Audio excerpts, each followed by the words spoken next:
What's going on, guys, and welcome to the very first episode of the Quick Convo podcast. I've finally gotten around to getting an episode in, but I had to pay for it as well. Not for the conduit that we're using for these lapel mics, but today we had to do a 75k run. Fuck. That's how much you fucked me up, bro. That's how much you fucked me up. A 75k bike ride. I don't think I've ridden that far since I actually did my race, which was over a year ago now. So I keep talking about it. Is that 90k? Yeah. 90k. 90Ks, yeah. But I talk about it like it's yesterday. I'm one of those guys down the pub just going, yeah, mate, just did a half Ironman, eh? But yeah, we did that ride today in 35-degree heat. It was all worth it, especially when we came back. And then I got to see Zach struggle in the ice bath. So I've got the new freezer here, and it's definitely nice and icy. We had to break it up before we got in. But that's how I paid for it. So, man, this is not going to... Anyway, we were just saying about how we'll look back on this day and be like, we no longer need to use conduit for our microphones. But... today's guest is Zach O'Neill, the number one endurance athlete that you've never heard of. We're trying to get any sponsorships, and if anyone hears this podcast and wants to chuck in any sponsorships for any races, you happy for that? Greatly appreciated. Any support. He'd fucking love it. So the way the Quick Convos podcast works is I ask some quick questions, some quickish answers, and then we get you out of here. So what we're going to start with is you introducing yourself. Obviously, you're into endurance sport. So far, 240 kilometres? 42. 242. Don't sorry, rob me at those sorry. Well, 250 kilometres. His longest race. Let's just round it up for YouTube, which you didn't do. I should have ran extra and just done the 250, because if you're going to do 242, you might as well do 2. You may as well do an 8-kilometre cool down. Yeah. Okay, so let us know where you started with endurance, where you came from. What sport did you start with when you were younger? Where did you come from, and why did you get into all this? Well, I grew up like a footy kid, so I was obsessed with playing footy from like a really young age. Like when I was 4, I played in under 7s for like 3 years until I was 7, and then just kept playing. I think I played like 14 years of footy. I was just like obsessed, like a little chubby kid, just obsessed with footy and just loved it. You prop forward, mate. So if I like had like residual fitness left over from footy, but yeah, I kind of stopped playing that when I was like 18 or so, and then started surfing and partying and doing that thing that everyone does at that age. People still do it now. Yeah, true. And I just was just doing that every weekend, like not really doing any. The only fitness I would really do was like surfing, but it doesn't really count. And then I'd always been like into like mountaineering and stuff like that, but it's not really something you can do living on the east coast of Australia, because there's fuck all mountains here and no snow. So I was kind of looking at ways of where I could train for that. And then like all the mountaineers that I follow, all the books I read was practically, they were all running, because not everyone can live near the mountains. So the second best way to climb mountains is to train for them is to run. So that was something that was always in the back of my mind when I was reading the books. And then I was going through a breakup at the time and like wasn't eating and stuff, so I was just like starting to get real skinny, and I kind of like the way I looked. Like I wasn't fat or anything, but you know when you just put on a bit of like relationship weight. So yeah, I just was going through a breakup and then wasn't eating and stuff like that. So I just liked the way I looked in the mirror, and I was going on like really long walks and shit like that. And I started to just think like, if I go for a 2-hour walk, I'm going to burn this amount of calories, and so I'm going to stay skinny. And then I realised I could go for a half an hour run and burn the same amount of calories. So I started to do that, like just little like 3K run down the road from my house, and started to just enjoy, like, I didn't even have like Strava or a watch or anything like that. So I just had like my iPod at the time. So I would just like run down, like time it on my thing, click it when I got 3Ks in, and then see the time, and then like run back and try and beat the time, and it just like got progressively faster and faster, and I just like fell in love with like that whole side of it, because it's just like, yeah, it's just like you just look at the numbers, and if the numbers are going up, it means you're fucking getting better. And how fast were you running at that time? It would, like some runs I was probably doing like, they were like 4-minute Ks on some of them, but I was like really pushing it, and I had to like have a break after 3 Ks, but that wasn't like every run, so it was like I was just like trying to push myself and try and get the time down, but obviously that's not the best way to train if you're trying to flog yourself every run. Yeah, so just straight off the bat, you're running like some people's goals that people have for like 10 years and don't get it. Yeah, well, I think I had like residual fitness left over from footy, or like maybe some kind of genetical thing. I don't even think genetical is a word. Something to do with my genetics. Geneticals? But, yeah, geneticals. Yeah. My mum's second cousin's Karen McCann. She's got the Australian half yeah. marathon record. Yeah.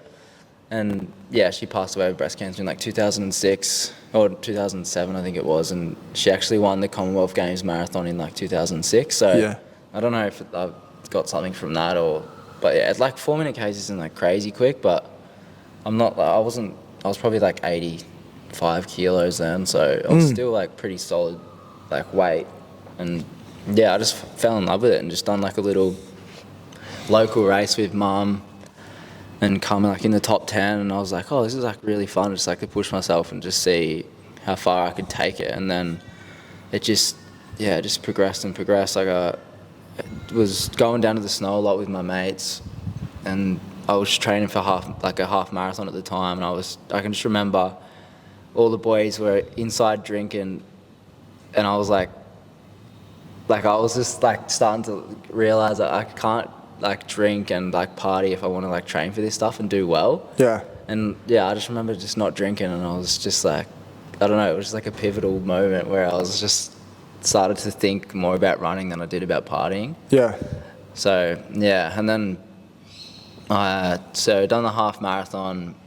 I just wanted to go I just wanted to run as hard as possible, and I think at the time I wasn't even really looking at like what's a fast time or what's a good time to get. So I just rocked up to that race with no expectations and just like ran hard and just tried to go as fast as I could. And I went like an hour 26 in that. So that's like maybe 4-minute 10 Ks, maybe 4-minute, yeah, something like that around that time.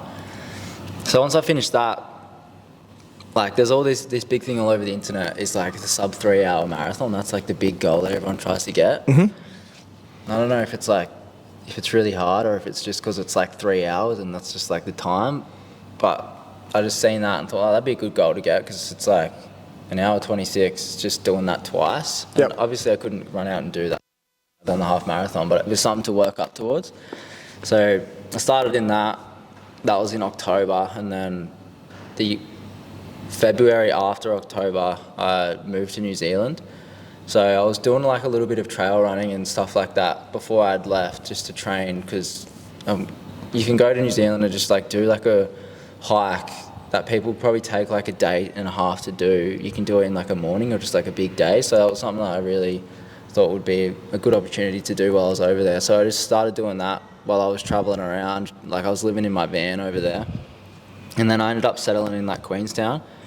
So like once I settled there, I was like, oh, I've got so much time to just like do whatever I want. Because I was working at the Queenstown airport, so I had like a fair bit of time. I only worked like 30 hours a week, not even 25 hours a week maybe. So if I wasn't snowboarding or hiking, I was running. And yeah, I decided to sign up for the Dunedin Marathon, which is in the September. So I had like a good solid block, and that was the first race that I'd actually properly trained for. So like the goal was to go sub 3, which is 4-minute 10 Ks for 42 Ks. So I had like 16-week block just leading into that really like kick-started, my love for running, because it was just like a constant thing that I could actually write down and like hit my times and all stuff like that. Whereas before, when I was training for the half and the other races, I was just doing random runs and I didn't really know what I was doing.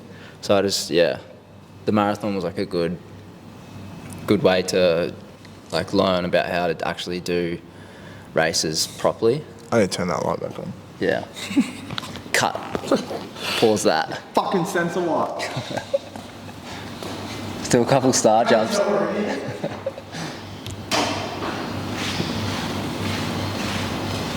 That's a long answer, but to that question. Don't worry, That's only in the marathon. I'll make a joke about it.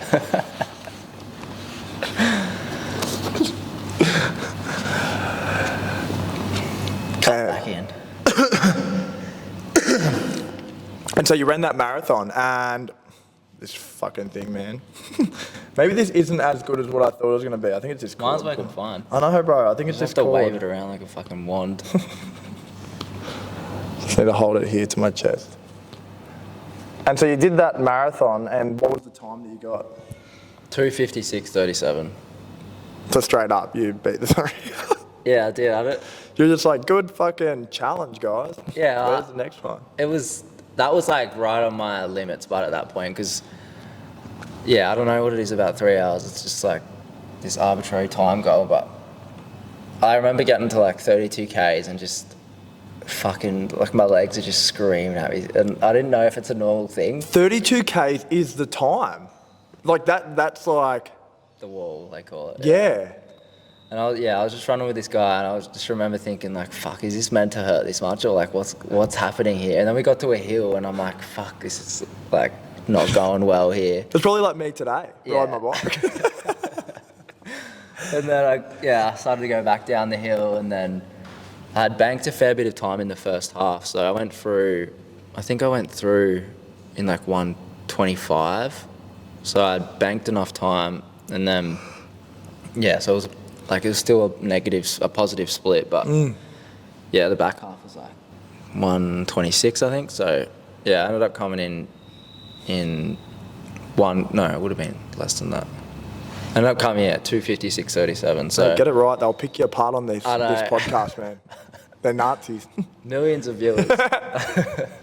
So I got that. Like, I was stoked, but it's like as soon as I crossed that finish line, I was just like, all right, the fucking floodgates are open now. Like, I fucking need something. Like, I need something already. And then signed up to the 100K a couple days later. So Yeah. yeah, and then done the 100K UTA through the Blue Mountains. But I had moved back from New Zealand that December, and then COVID had happened the February. Yep. So UTA got cancelled, and it was just a fucking shit fight. And they didn't cancel it first. They pushed it back to October.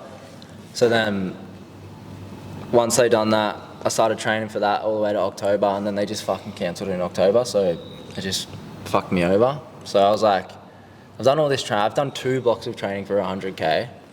So I might as well just do the 100K by myself. Yep. So I just was looking on, like, trying to think about what would be a cool route to do. And then I seen someone had done Sydney Opera House to Wollongong Lighthouse before, and it was like 90K. So I was like, oh, where can I add 10K onto that? So I just, instead of like coming down through Heathcote and stuff, I'll come through the national park on the coastal track from Watermulla, and that added the 10K. So yeah, started at the Opera House and like 5 in the morning, and then ran all the way through the city, past the airport, through Cronulla, into Watermulla, then along the coastal track, and then down the coast here, over Seacliff Bridge, and then to Wollongong. And then, I crossed that finish line at the Lighthouse, and I'd actually done like a pretty good time. I don't know if I'll be able to do 100K that quickly again, because the course was actually kind of flat. It was only like 1,800 metres elevation gain. Yep. It was a bit slow through the national park, but... Dirt track? All that kind of stuff? It's like, some parts of it are pretty rocky and like sand, and then there's just lots of like undulating, like, not really undulating actually, quite big hills, but it's a lot of like the corrugated plastic trails on there now. They've like made it really accessible for people, which is, I guess, is a good thing, but it kind of takes away from the like nature of it. But it's still really nice there. But yeah, I done that in like 10 hours, so I didn't realise how quick it was at the time, but that was actually a pretty decent time, I think. Yeah. So yeah, it's like, that's under 6-minute Ks nearly. Yeah, cool. So yeah, I was stoked with that, and then it was UTA. I ended up training up to that. and that was actually on this time. They didn't cancel it. And then done 100 mile that year, which is 161 Ks for the G&W, which is like in the Gosford area. Starts at Patonga Beach, goes up to Gosford, and then does like loops. That was fucking brutal. Like it was like not long after the fires, so it all like regrew back like super thick, and it was just like such a pain. It was fucking, it'll piss down rain like throughout the middle of the night and shit. Took me like... Oh, so the rain was your biggest worry, not the 160K? Yeah, it's not even the fucking, like, yeah, the rain's just, it doesn't really mean anything, but it just made it annoying. But, like, your legs are that fucking sore and shit anyway, so you're not even worrying about the water, and just, like, you're, like, yeah, in your ass and, like, under your balls. What are you doing to your ass? Just saying what I was doing to it after.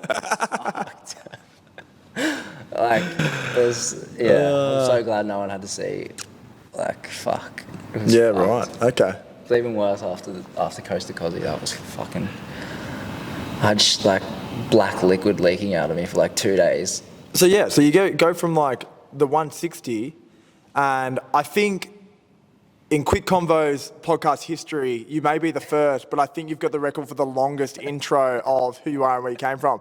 But how did you go from like 160 to 240, 250?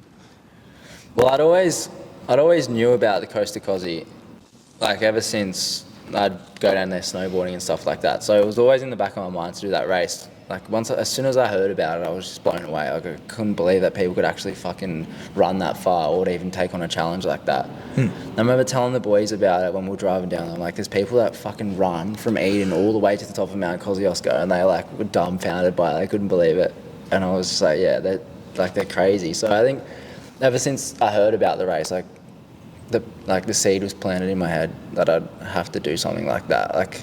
But I didn't even really know if I could do it or if I would even try. But like subliminally, it's probably just in there from then. So yeah, I had worked towards that since as soon as I finished the 100K. I kind of like was like, all right, what do I have to do to get into this race? And they say that they want you to do a 100K and a 100 miler within the year that you sign up. So I decided to do UTA again because I didn't really do it as good as I wanted to in the UTA the first time. So I wanted to go back and give it a good crack. And then, so I planned to do that, but then we had those floods and it fucked the course, so they cancelled it like last minute, the last 2 weeks, which sucked. So that was going to be my 100K qualifier. So instead of that, I went out and done the West Max Monster in Alice Springs, which is just like the most amazing place I've ever been to. Like I couldn't even explain to people how amazing it was out there. I knew it was going to be nice out there, but it was like, exceeded my expectations by a lot. So yeah, I was 128 Ks. It's like 3,800 meters elevation gain, I think. But so you sure that you weren't just like wigging out? That it was that amazing? Nah, it was even amazing after I finished and like I realised I'm like, holy fuck, this place is just like.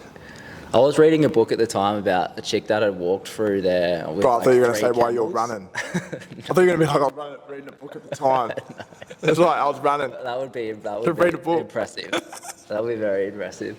But yeah, she walked through there with 3 camels from Alice Springs all the way to Western Australia through like some of the most dry, arid country in the whole world. So that was probably adding to the mystique of it a little bit. But that course is just like you picture like White River Rapids and like you see all those people in the boats and they fall out and get fucked up and the big kayakers going off cliffs and shit. Like picture that, but with no water on it, and that's what you got to run on some of the sections. It's just like so brutal. And then the sun went down and it's just like these big silhouettes of like these big like Alice Springs trees, and it's just like it was just such a surreal experience to run through the dark through there by yourself. Because like if you look up, like you're not going to find a clear sky. You'll see the top of the All Out Performance Gym, but you're not going to see a clearer night sky in the whole world than out there. And it's just like, it was insane. So I ticked that off. That was my 100K qualifier. And then, I used the 100 miler, the G&W 100 miler as my other qualifier for that race. So that was my 100 miler one, which it wasn't like a very deep field. I ended up coming first in that one. And like I just set out to just have a good day and do my first 100 mile, and then ended up getting. Started out like I was just cruising, like you just want to be feeling like you're running on a Sunday arvo, like you don't want to be pushing it hard at all. Yeah. At the start, and I was coming like maybe like 15th or like 20th, and all these people were running away from me. I was like, oh, it is what it is. Like if they're fast enough to do that and they're gonna win the race, then And you caught them. Yeah, well, so I slowly just started ticking people off. And I was coming second for a good portion of it. And then I got to the aid station at 106k, and then the guy that was winning had dropped out. He just cooked it too early and just went out too hard. So then I was in the lead from 106k all the way to 160, and I was just running scared the whole time. Like I just pictured that someone was going to overtake me like every 10 seconds. I was just like so anxious. I was just like running, constantly looking behind, and then you're running through the bush in the middle of nowhere, so it's like just a trippy thing already. And then ended up winning that, which is pretty cool. So I feel like there's this thing that I saw the other day, and it's like when you can show, it's that whole like what like Goggins says about the taking souls, and it's like if you can show like a little burst of energy when they think that like you don't have anything left, it just fucks people up. Yeah, and you getting past that second place guy who thought he was probably like you, going, someone's going to overtake me. Then you overtook him, and then you took his soul, bruh. Yeah. I actually went in and seen him in the tent just to like rub it in a bit. And he's just going, get away from me, mate. No, I wasn't rubbing it in. I was just like, I was went in there like, what are you doing there? You're like, you were flogging me. Like, you should have just slowed down a bit. But everyone was like, oh, like, did you just walk in there and talk to him? Like, they were like amazed by it. I'm like, what do you mean? It's just like, was it an older guy, younger guy? Like, no, he was like an ex-triathlete guy. He was like probably maybe mid-30s or something like that. He's a bit of a gun triathlete, so yeah, I think he just didn't respect the distance enough, and then got caught by the big fucking chunky boy coming up behind. You should have just like went in and go, don't have a bike out here, mate. No swimming pool. Where's your transition area? Oh, bro, that would have been way better. So now you're going to do that next time. Yeah. So, like, obviously, there's not many people that do what you do. So there's going to be a finite amount of people that you look up to. Who do you kind of like look to for motivation? Look at what they're doing to motivate you, and like, why do they motivate you? Yeah, like when I was first starting to get into it, like, the best way to learn shit is like by podcasts. So I would just like look up podcasts, and like obviously this was like 5 or 6 years ago, so Joe Rogan was probably a big thing back then. And I would just like listen to different guests that he would have on, like before I was even getting into running really. So, but when I found Joe Rogan's podcast, I also had like Rich Roll's podcast, who's another, like he's an ultra Ironman, but he only like really found it later in life. And I had seen a name pop up on both of those podcasts at the same time, like, and it was David Goggins. So I'm sure a lot of people who were listening to this obviously would know who David Goggins is. Like, he's blown up. Who? Yeah. Like since then, I think he had like 100,000 followers, and he was like just pretty much in the American ultra scene. Yeah. And now he's got like fucking 10 million followers, whatever the fuck he's got, and he's just like a cult hero practically. So that was someone that, I won't say I look up to the guy, like it just made me question the way I think about certain things. Yeah. And like I don't agree with everything the guy says, like no one does, because What don't you agree with? I don't even know. It's just like some of the shit he says is just hilarious, and the way he goes about stuff. But that was someone that I looked towards for inspiration at that time. But a lot of like other guests that Rich would have on, just like triathletes and other ultra runners and stuff like that. And like I don't really have like one set person that's a inspiration. I have a lot of people that I kind of look up to, like my mum and dad. Like mum's been a cop for 30 years. She's just like a fucking hard woman, and my dad just wants to be the best at everything that he does, and they just like they work really hard. Like dad's been at Bluescope for like 30 plus years, and they've just I don't know, they just grind away every day and they just don't complain about it. Yep. So that's something that I take away from them, and like I take certain aspects from my favorite triathletes or my favorite MMA fighters or like scientists or just like people that are excellent at whatever they do. Like I just want to try and take something from every single person and just be the best that I can be. Yeah, for sure, bro. Yeah, I don't really have like a set person that I look up to be or aspire to be. Like I just try and take it's like the best from everyone, I guess, type thing. Okay. But yeah. So, kind of going to start to wrap it up because it is a quick Convo podcast, and we'll get one more question out.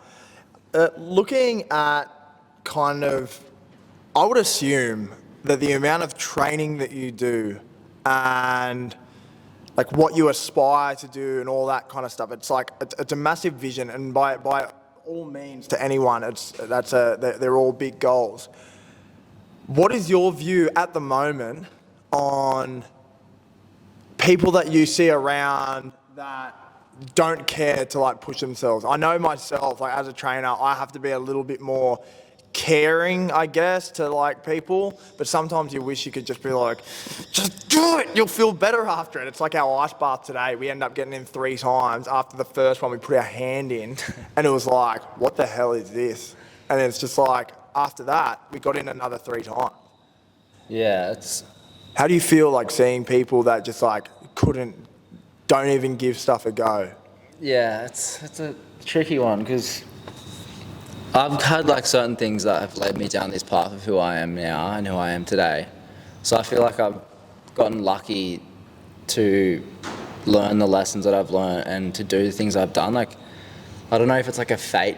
Like, I don't believe in fate or it's like a set thing. I feel like people just get lucky under certain circumstances that they get pushed in the right direction, and like certain things happen serendipitously to them that will push them to be like tough and to do stuff like this. But it is frustrating to hear people that just, I don't know, they just tell themselves excuses in their head, like why they can't do something or like why they're not, like other people are better off, or they're like too big to be a runner, or like not smart enough to be like a fucking lawyer or a doctor or something like that. But they're just like so ingrained into their brains that it's okay to like not be good enough to do something. But like if you just fucking work hard, you can actually do whatever the fuck you want. Like we live in living in Australia, like we're one of the richest countries in the world. We're so lucky with everything we have here. Like we have so much opportunity and resources to do whatever the fuck you want. Like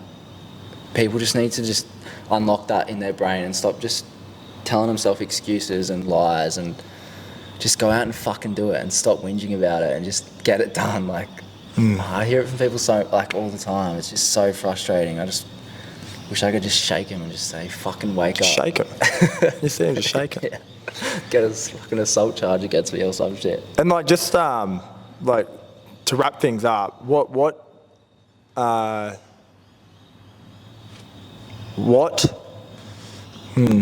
do I put this? I hope this doesn't stop it.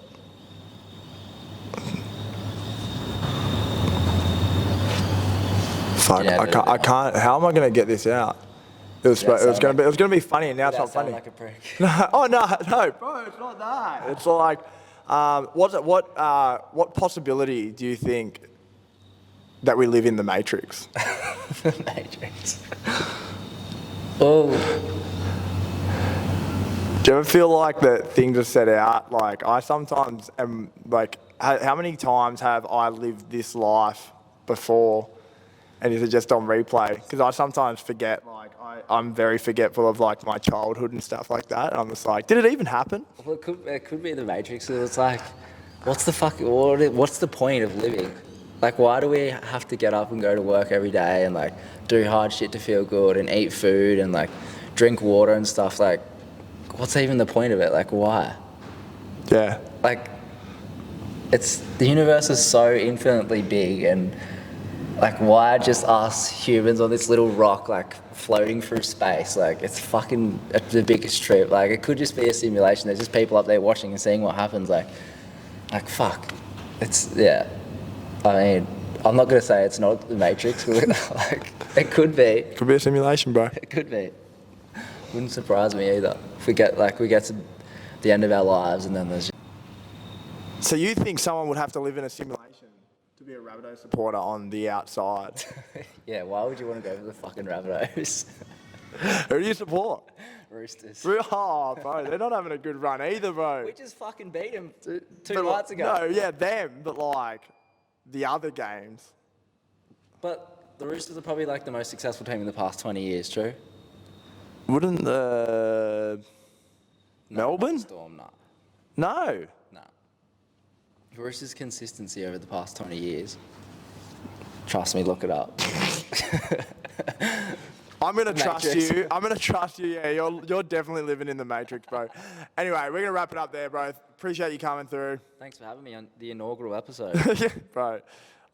History's longest quick convos intro winner is Zach O'Neill. And thanks, guys, for listening.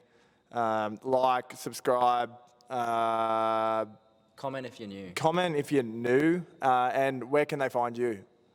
Instagram, Facebook, Zach O'Neill. Just Instagram's one. probably the best one. Yeah. Okay. Cool. Strava. Strava's a good one. Yeah. Yeah. What do you want them to send you? Dick pics. Dick pics. 3 inches plus, please. 3 only. If anything under, don't worry. Okay. Just, yeah. All right. Cool. Sweet. See ya.